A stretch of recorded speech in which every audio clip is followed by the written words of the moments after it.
ನಾನು ಸಾಹಸವನ್ನು ತೋರಿಸ್ತೇನೆ ಎಂಬುದಾಗಿ ಹೇಳ್ತಾ ಇದ್ದೆ. ಒಂದನ್ನು ನೆನಪಿಡಬೇಕು ಬರ್ಬರೀಗ, ಅವರಿಗೆ ನಿನಗಿಂತ ಅನುಭವ ಹೆಚ್ಚಾದದ್ದು ಹೌದು, ಆಯಸ್ಸು ಹೆಚ್ಚಾಗಿದೆ.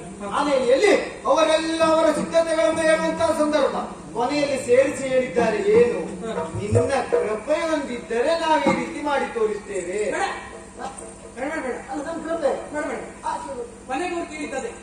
ಇದೆಲ್ಲ ಮಾಡಿ ಪೂರೈಸುವುದಕ್ಕೆ ದೇವರೇ ನಿನ್ನದೊಂದಿದ್ದರೆ ಸಾಕು. ಬೇಡಲಾರೆ ನಿನ್ನ ಕೃಪೆಯ, ನಿನ್ನ ಆಶೀರ್ವಾದ ಇಲ್ಲದೆ, ನಿನ್ನ ಅನುಗ್ರಹವಿಲ್ಲದೆ, ಯಾರ ಬೆಂಬಲವೂ ಇಲ್ಲದೆ, ಇದು ಕೇಡು ಜನರ ಕೂಡಿ ಹಗೆಯ ಕೂಡಿ ಬಂದೆ ಶರದೆ ಗೆಲ್ಲುವೆ. ಏನ್ ಹೇಳಲ್ಲ ಬರ್ತಾರೆ ಮರುಳಾದೆ ಏನಯ್ಯ ವೈರಿ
ಹೇಳುವಂತಹ ಆತ್ಮವಿಶ್ವಾಸದ ಮಾತು.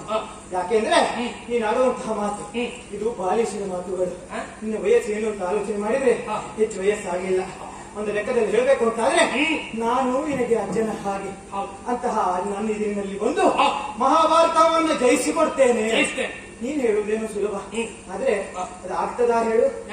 ವೈರಿ ಮೋರದಲ್ಲಿ ಇರುವಂತಹ ಶಕ್ತಿಗಳು ಯಾವ್ಯಾವ್ದು ಹೇಳುವುದನ್ನು ನಾವು ತಿಳಿಯಬೇಕು. ಅಲ್ಲಿರುವವರು ಮುತ್ತಜ್ಜರಾಗಿರುವಂತಹ ಭೀಷ್ಮಾಚಾರ್ಯರು, ಅವರ ಬಲ ಯಾವುದರಲ್ಲಿ, ಅವರ ಇಚ್ಛೆಯಲ್ಲಿ ಇಚ್ಛಾಮರಣಿಗಳು. ನೀ ಎದುರಾಗಿ ಹೋದಂತಹ ಸಂದರ್ಭದಲ್ಲಿ ಅವರಿಗೆ ಮರಣದ ಇಚ್ಛೆಯೇ ಬರಲಿಲ್ಲ ಅಂತಾದ್ರೂ ಮುಂದೇನ್ ಮಾಡುವುದು? ನನ್ನ ಬಾಣ ಪ್ರಯೋಗದ ಮೂಲಕವಾಗಿ ಅವರು ಮರಣವನ್ನು ಹೊಂತೇನೆ ಅಂತ ಇಚ್ಛೆ ಪಟ್ಟರೆ ಏನ್ ಮಾಡುವುದು? ಅದೊಂದು ಸಾಧ್ಯತೆ ಉಂಟು. ಆದ್ರೆ ಅಲ್ಲಿ ಗೌರಿ ಕಥೆ ಮುಗಿದ್ರು, ಉಳಿದವ್ರ ಕಥೆ ಹಾಗೆ ಉಳಿತದಲ್ಲ. ಹೌದು. ಇದಂ ಕ್ಷಾತ್ರಂ ಇದಂ ತೇಜಂ ಶಾಪಾದಪಿ ಶರಾದಪಿ. ದ್ರೋಣಾಚಾರ್ಯರು ನಾವೆಲ್ಲ ವಿದ್ಯೆಯನ್ನು ಹೇಳಿಕೊಟ್ಟವರೇ. ಈಗ ಹೋಗಿ ಅವರಿಗೆ ವಿದ್ಯೆ ಪಾಠ ಮಾಡುವಷ್ಟು ನೀ ಸಿದ್ಧನಾಗಿದ್ದೀಯಾ ಅಲ್ವಾ? ನಾವು ಪಾಠ ಮಾಡ್ಲಿಕ್ಕೆ ಹೋದ, ಪಾಠ ಮಾಡಿದವರಿಗೆ ನಾವು ಪಾಠ ಕಲಿಸುವುದಲ್ಲ, ಹೋರಾಟದ ಮೂಲಕವಾಗಿ ಜಯವನ್ನು ಕಸಿದುಕೊಳ್ತೇವೆ ಅಲ್ವಾ? ಆಗ ಅವರಿಗೇನು ಅವರ ಕಥೆಯನ್ನು ನೀನು ಮುಗಿಸಬಹುದು, ಅಲ್ಲಿಗೆ ಮುಗಿಯುವುದಿಲ್ಲ. ಅಶ್ವತ್ಥಾಮ ಬರ್ತಾನೆ, ಅವನ ನೀರಿನಲ್ಲಿ ಹೋರಾಟ ಮಾಡುವುದಕ್ಕುಂಟೆ ಅವನಿಗೆ ಸಾವಿಲ್ಲ ಅಲ್ವಾ? ಆ ಕಾರಣಕ್ಕಾಗಿ ಕರ್ಣ ಬಂದಂತಾದ್ರೆ ಅವನೆದುರು ಸಮರ ಮಾಡುವುದು ಸುಲಭದ ಮಾತ ಅಲ್ಲವೇ ಅಲ್ಲ. ಆದರೂ ನೀನು ಈ ರೀತಿಯ ಮಾತುಗಳನ್ನು ಆಡ್ತಾ ಇದ್ದಿ. ಬಹುಶಃ ನಾ ತಿಳಿದ ಹಾಗೆ ನಿನ್ನ ಬಲ ಅಡಕವಾದದ್ದಾದ್ರೆ ಎಲ್ಲಿ ಪಾತಾಳಕ್ಕೆ ಹೋದವನಂತೆ, ಅಲ್ಲಿ ಘೋರ ದಾನವನ್ನ ನೀನು ಕೊಂದು ಕಳೆದವನಂತೆ. ಬರೇ ಆ ಶಕ್ತಿ ಒಂದೇ ಸಾಕು ಅಂತ ಭಾವಿಸಿದ್ಯಾ? ಇಲ್ಲವೇ ಇಲ್ಲ. ಮತ್ತೆ ಇದು ತಂತ್ರದಿಂದ ಗೆಲ್ಲಬೇಕಾದಂತಹ ಮಹಾಭಾರತ ಹವ. ಆ ಕಾರಣಕ್ಕಾಗಿ ಹೇಳುವುದು, ಈಗ ನಾನು ಹಾಗೆ ಮಾಡ್ತೇನೆ ಹೀಗೆ ಮಾಡ್ತೇನೆ ಎಂದು ಪ್ರತಿಯೊಬ್ಬರು ಆಡಿಕೊಳ್ತಾರೆ. ಆದ್ರೆ ಆಡುವವ ಏನ್ ಮಾಡಬೇಕು? ಮೊದಲು ಭರವಸೆ ಮೂಡಿಸಬೇಕು. ನೀನ್ ಈ ರೀತಿ ಮಾಡ್ತೀಯ ಅಂತ ಆದ್ರೆ ಮೊದಲು ನನಗೆ ನೀನು ಭರವಸೆ ಮೂಡಿಸು. ಅಂದ್ರೆ ನಾನೀಗ ಆಡಿದ ಮಾತು ಚಂದ್ರವಂಶೋದ್ಭವನಾಗಿ ಆಡಿದ ಮಾತಿಗೆ ಎಲ್ಲಿಯಾದ್ರೂ ತಪ್ಪಿದೆ ಅಂತಾದ್ರೆ ನನಗೆ ಅಪಕೀರ್ತಿ ಅಲ್ಲ, ನಮ್ಮ ವಂಶಕ್ಕೆ ಅಪಕೀರ್ತಿ. ಅಂತ ವಂಶದಲ್ಲಿ ಹುಟ್ಟಿದಂತ ನಾನು ಒಟ್ಟಾರೆಯಾಗಿ ಮಾತಾಡಿದೆ ಅಂತ ಭಾವಿಸಿಕೊಂಡ್ಯ ದೇವರೇ? ಕಪಟನಾಟಕ ಸೂತ್ರಧಾರಿ ಅಂತ ನಿನ್ನನ್ನು ಪ್ರಪಂಚದಲ್ಲಿ ಕೊಂಡಾಡಿದ್ರು. ಈಗ ನಾನು ಹೇಳಿದ ಮಾತು ನಿನಗೆ ನಂಬಿಕೆ ಬರಬೇಕು ಅಂತಾದ್ರೆ ನೀನು ಹೇಳಿದ ಪ್ರಕಾರವಾಗಿ ಹೇಳಿದ್ಯಲ್ಲ, ನಿನ್ನ ಆಶೀರ್ವಾದವಿಲ್ಲದೆ ಗೆಲುವನ್ನು ಸಂಪಾದಿಸ್ತೇನೆ ಎನ್ನುವುದೇ ನಿನಗೀಗ ಪ್ರಧಾನವಾಗಿ ಕಂಡಿತ್ತು. ನಿನ್ನ ಆಶೀರ್ವಾದವಿಲ್ಲದೆ ಜಯವನ್ನು ನಾನು ಹೇಗೆ ಸಂಪಾದಿಸ್ತೇನೆ ಎನ್ನುವುದು ನಿನಗೆ ತರ್ಕ ಅಲ್ವಾ? ಆ ತರ್ಕಕ್ಕೆ ಉತ್ತರವನ್ನು ನಾನು ಕೊಟ್ಟ ಹೇಗೆ?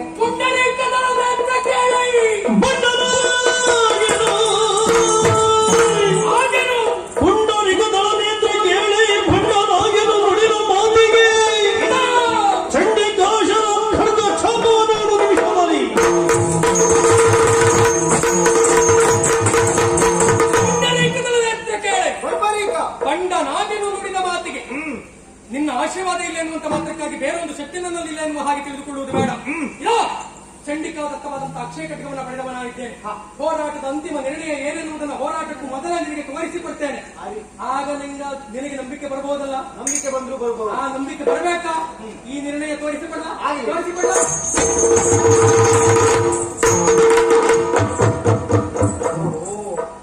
ಆಡಿದ ಮಾತಿನ ಪ್ರಕಾರ ಏನೋ ಮಾಡಿದ್ದು ಏನು ಅಂತ ಅರ್ಥ ಆಗುವುದಿಲ್ಲ. ಒಂದು ರೀತಿ ಗೊಂದಲಮಯ ವಾತಾವರಣ. ಏನು ಮಾಡುವುದು? ಸಮಸ್ಯೆ ಅಲ್ಲ, ನಿನಗೆ ಸಮಸ್ಯೆ ಮುಗಿಯುವುದೇ ಅಲ್ಲ, ಅರ್ಥ ಆಗ್ಬೇಕಲ್ಲ. ಇಷ್ಟು ವರ್ಷ ನನಗೆ ಅಷ್ಟೇ ಅರ್ಥ ಮಾಡ್ಲಿಕ್ಕೆ ಬರುವುದಿಲ್ಲ. ಅದರ ಬಗ್ಗೆ ನಿರೀಕ್ಷೆ ಇರುತ್ತೆ. ನಿನ್ನ ನಿರೀಕ್ಷೆ ಇಷ್ಟು ವರ್ಷ ನನಗೆ ಅಷ್ಟೇ ಅರ್ಥ ಮಾಡ್ಲಿಕ್ಕೆ ಬರುವುದಿಲ್ಲ. ಅದರ ಬಗ್ಗೆ ನಿರೀಕ್ಷೆ ಇರುತ್ತೆ. ನಿನ್ನ ನಿರೀಕ್ಷೆ ಹುಸಿ ಆಗುವುದೇ ಇಲ್ಲ. ಕಳಿಸಿಕೊಳ್ಳ ಕೇಶವ ನೋಡಿದ್ದ ದೋಷಿಗಳು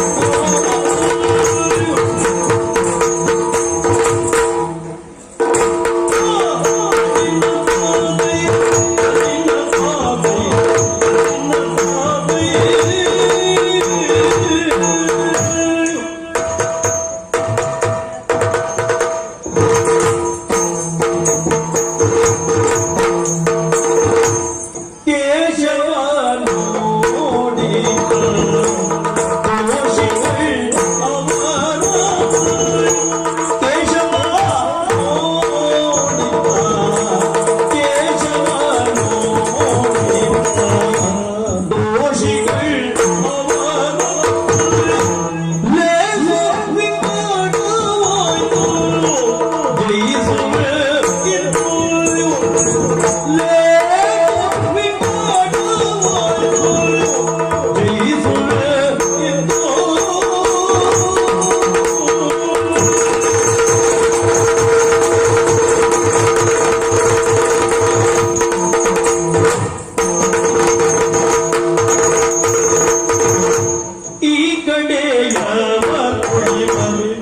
ಆ ಕಡೆಯ ಒಳಿವನ, ಈ ಕಡೆಯ ಒಳಿವನ, ಆ ಕಡೆಯ ಒಳಿವನ, ಏಕ ಶರದಿ ಕುಂದೆ ಶ್ರೀಕರ ಗೆಲ್ದೆ, ಏಕ ಶರದಿ ಕುಂದೆ ಶ್ರೀಕರ ಗೆಲ್ದೆ.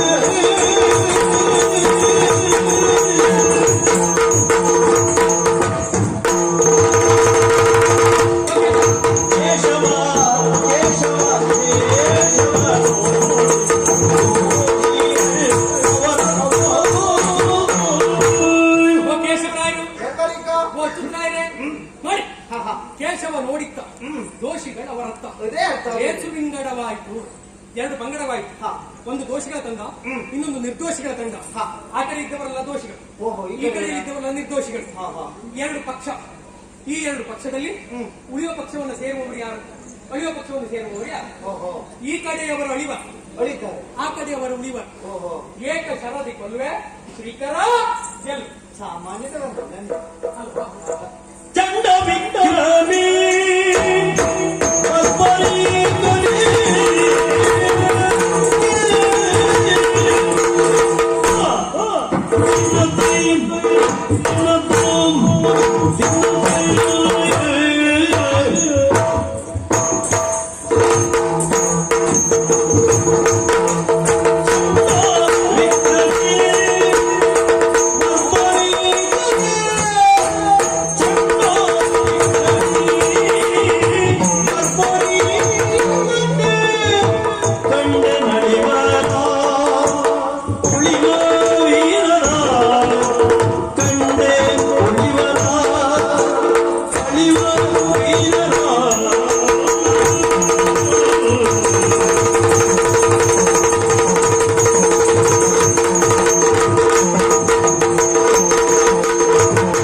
ಎನ್ನ ಕಥೆಯನ್ನು ನಿಮ್ಮ ಸ್ಥಿತಿಯನ್ನು,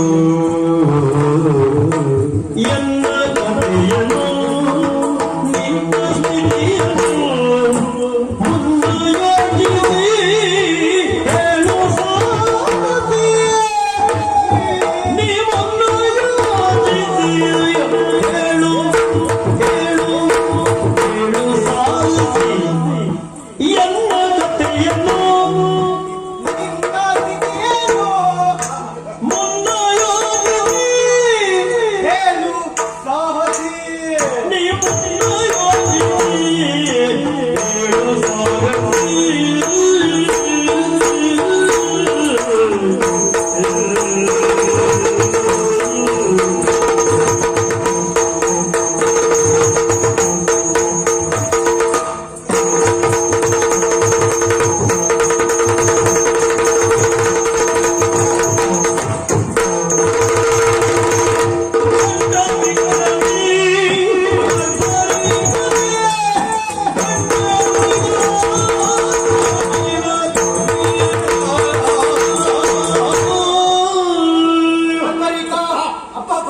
ನಿನ್ನ ಸಾಹಸಕ್ಕೆ ಮೆಚ್ಚಲೇಬೇಕು. ಚಂದ್ರವಂಶದ ಕೀರ್ತಿಯನ್ನ ಬೆಳಗ್ಗೆಯುವುದಕ್ಕೆ ಅನುಮಾನವೇ ಇಲ್ಲ. ಎರಡು ಪಕ್ಷವನ್ನ ಕಂಡರೆ ಆಡಿದ ಮಾತನ್ನು ಉಳಿಸಿಕೊಂಡವನೇ. ಎರಡು ಪಕ್ಷವನ್ನ ಕಂಡೆ, ಅಳಿಯುವ ಪಕ್ಷ ಒಂದೆಡೆ, ಉಳಿಯುವ ಪಕ್ಷ ಒಂದೆಡೆ. ಆದ್ರೆ ಒಂದು, ನೀನು ಸಾಮಾನ್ಯದವನ, ಚಂಡ ವಿಕ್ರಮಿ. ನೀನು ಮಾಡಿದ ಸಾಹಸ ಕುರಿತಾಗಿ ಈ ರೀತಿಯಾಗಿರುವಂತಹ ವಿಶ್ಲೇಷಣವನ್ನು ನಾ ಸೇರಿಸಬಹುದು. ಆದ್ರೆ ಒಂದು ಒಂದೇ ಸಂಶಯ ಕಾಡುವುದು. ಇಲ್ಲಿ ಎರಡು ತಂಡದಲ್ಲಿ ಪಾಂಡವರಿದ್ದಾರೆ, ಕೌರವರಿದ್ದಾರೆ. ಆದ್ರೆ ಪಕ್ಷೇತರರಾಗಿ ಉಳಿದವರು ಯಾರು ಅಂತ ನೋಡಿದ್ರೆ ಒಂದು ನಾನು, ಒಂದು ನೀನು. ನಾವಿಬ್ರು ಯಾವ ಪಕ್ಷಕ್ಕೂ ಎಲ್ಲೂ ಇಲ್ವಲ್ಲ, ಸ್ವತಂತ್ರವಾಗಿದ್ದೇವೆ. ಆ ಕಾರಣಕ್ಕಾಗಿ ನನ್ನ ಕಥೆಯನ್ನು, ನಿನ್ನ ಸ್ಥಿತಿಯನ್ನು ಮುನ್ನ ಯೋಚಿಸಿ ಹೇಳು ಸಾಹಸಿ. ಇದಕ್ಕೆ ಉತ್ತರ ಬೇಕು.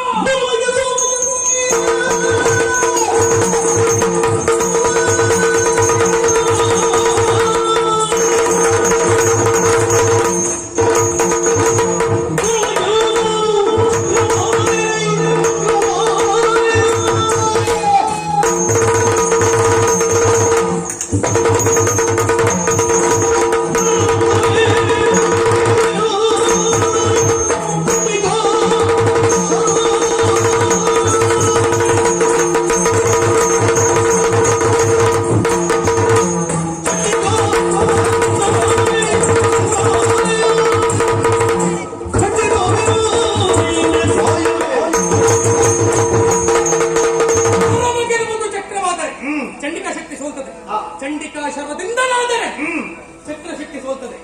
ಇಲ್ಲಿ ಬರ್ಬರಿಕರು ಕೃಷ್ಣನು ಎನ್ನುವುದು ಪ್ರಧಾನ ಅಲ್ಲ, ಹಿಡಿದ ಆಯುಧವೇ ಪ್ರಧಾನ ಅಂತಾದ್ರೆ ಮಹಾಭಾರತ ಹವವನ್ನು ನಿಯಂತ್ರಿಸುವಂತ ಸಾಮರ್ಥ್ಯ ಚಂಡಿಕೆ. ಪ್ರಪಂಚ ತಿಳಿದಂತಹ ಸತ್ಯ. ಪ್ರಪಂಚವನ್ನು ನಡೆಸುತ್ತಿದ್ರೆ ಸಾಮರ್ಥ್ಯ ಇದ್ದದಿದ್ರೆ ಚಕ್ರದಿಂದಲೇ. ಚಂಡಿಕೆ ಚಕ್ರ ಚಂಡಿಕೆ ಚಕ್ರ ಚಂಡಿಕೆ ಚಕ್ರ ಚಂಡಿಕೆ